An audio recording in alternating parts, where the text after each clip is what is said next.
ভাগের সাহায্যে বর্গমূল নির্ণয় করা যায়, এই প্রক্রিয়াটি শিখব। এটা আমাদের বইয়ে রয়েছে। আচ্ছা, এই প্রক্রিয়াটা কিভাবে? যেমন আমরা যদি 4498 বর্গমূল নির্ণয় করতে চাই, প্রথম কাজ হবে আমাদের ডান দিক থেকে জোড়ায় জোড়ায় উপরে দাগ দিতে হবে। দুইটা অঙ্কের উপরে এভাবে করে একটা দাগ দিতে হবে। এইদিকে একটা দাগ, এখানে একটা দাগ, আর কোনো সংখ্যা নেই, অঙ্ক নেই আর। আচ্ছা, তার পরবর্তী ধাপ কি করতে হবে? তার পরবর্তীতে প্রথম এই জোড়াটা নিতে হবে। প্রথম জোড়াটার সংখ্যাটা হলো 44। এখন 44-এর সমান অথবা 44-এর আগের একটা বর্গ সংখ্যা খুঁজে বের করতে হবে। 44 যেহেতু কোনো বর্গ সংখ্যা নয়, তাহলে এর আগের বর্গ সংখ্যাটা কি হতে পারে? যেমন আমি যদি বলি 6 6 36, 6 বর্গ সংখ্যা হলো 36, তাহলে 6 6 36 আর 7 7 49 বেশি হয়ে যায়। যে 6 বর্গ 36, 7 7 49 এটা বেশি হয়ে যায়, তাহলে আমাদের কমটা নিতে হবে, সমান অথবা কম। তাহলে আমরা 6টাকে দিব। তাহলে 6 6 36 যেহেতু বর্গ সংখ্যা, তাহলে 36-এর বর্গমূল হচ্ছে 6, এই 6টা এখানে লিখব। তাহলে 6 বর্গ সংখ্যা কত? 6 6 36, এটা লিখব। লিখে পরে টান দিয়ে বিয়োগ করব।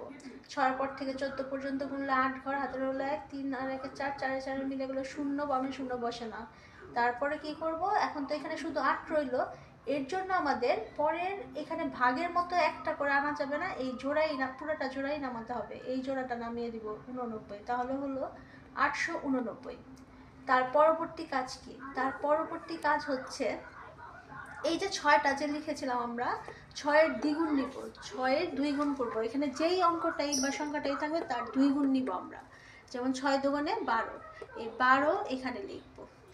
12 লেখার পরে এরপরে এমন একটা অঙ্ক তার পাশে খুঁজে বের করব, যাকে আবার সেই অঙ্কটা দ্বারা গুণ করলেই আমাদের এই যে 889 আসে। তাহলে এখানে আমাদের বিভিন্ন ধরনের বুদ্ধি কাজে লাগাতে হবে। যেহেতু এটা শেষে 9 আছে, তাহলে দেখতে হবে 12-র পাশে কাকে বসালে আবার ওই সংখ্যাটা দ্বারা গুণ করলে শেষে 9 আসে। তাহলে আমি দেখলাম 2 দুগুণে 4, 4-এর শেষে এটা 4, 3 তিরিকা 9, কিন্তু এখানে 3 বসলে তাহলে 123, আর 3 গুণ করলে এই 889 আসে না।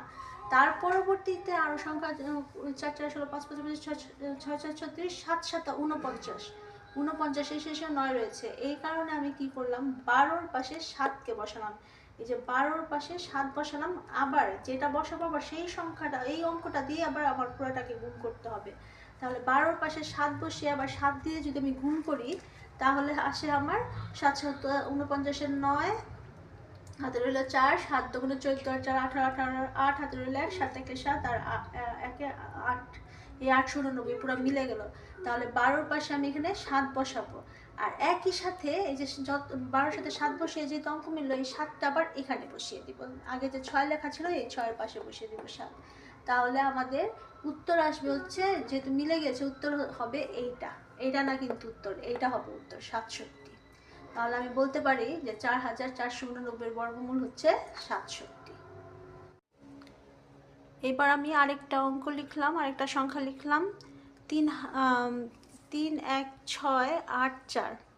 আচ্ছা, প্রথম কাজ কি হবে আমাদের? জোড়া তৈরি করা ডান দিক থেকে। এই এক জোড়া, এই আরেক জোড়া, কিন্তু এটা কিন্তু আর জোড়া হচ্ছে না, তাহলে একটা অঙ্কের উপরেই একটা টান দিয়ে দিব। আচ্ছা, তাহলে প্রথম অঙ্কটা নেই 3। 3-এর আগে বা পরের আগের বর্গ সংখ্যা কত হবে? প্রথম হচ্ছে আমরা যদি ধরি 1 1 1, 2 দুগুণে 4, তাহলে 2 স্কোয়ার মানে 4 বেশি হয়ে যায়, এর জন্য আমরা 1ই নিব। 1 1 1 লেখার পরে বিয়োগ করে দিব, 3 থেকে 1 চলে গেলে 2 থাকে। তারপরে কি করব? এই 2টা তো 2 থাকে দেখে এখানে আবার এক জোড়া সংখ্যা, এই যে জোড়াটা আছে সেটা পুরোটা একসাথে নামিয়ে দিব, তাহলে হলো 216।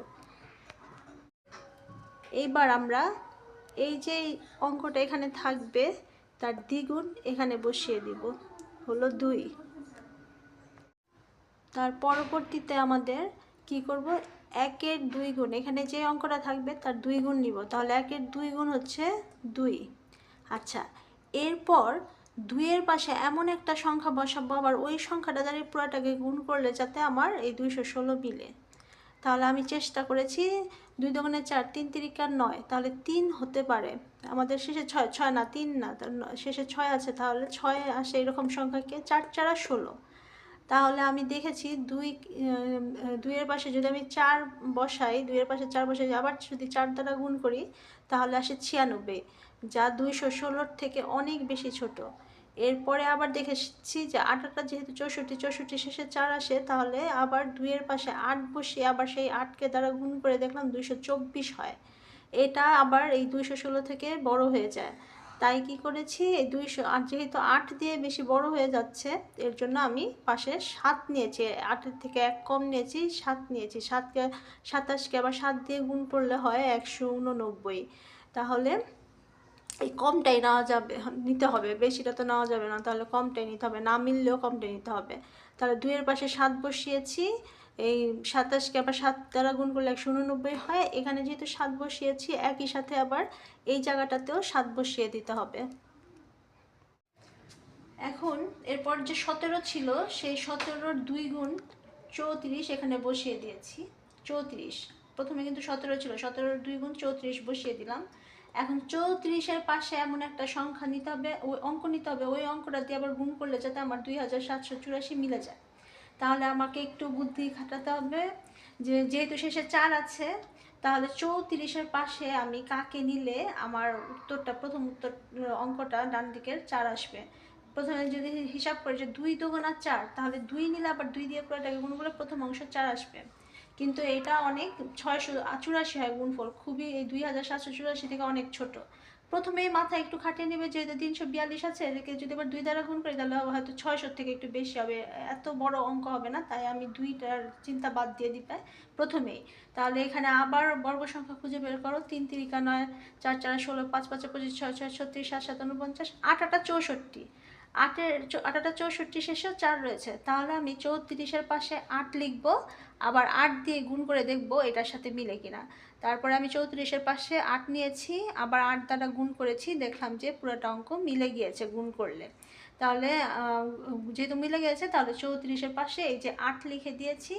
এইখানে যখন আমি 8 বসাবো, 8-এর সাথে 8 লেখার পরে যেহেতু অঙ্কটা মিলেছে, এই 8টা একই সাথে ওই যে 17 যে লেখা ছিল ওইটার পাশে আবার বসিয়ে দিব, এই 8টা এখানে বসিয়ে দিব। তাহলে অঙ্ক এটা শেষ পর্যন্ত মিলে গেলো, শূন্য হয়ে গেলো। তাহলে আমার 31,684 বর্গমূল হবে হচ্ছে এইটা 178। এগুলি কিছু না, এগুলো কিন্তু উত্তর না, শুধুমাত্র এইটাই হবে উত্তরে। তাহলে সুতরাং √31,684 সমান সমান এর বর্গমূল হচ্ছে 178।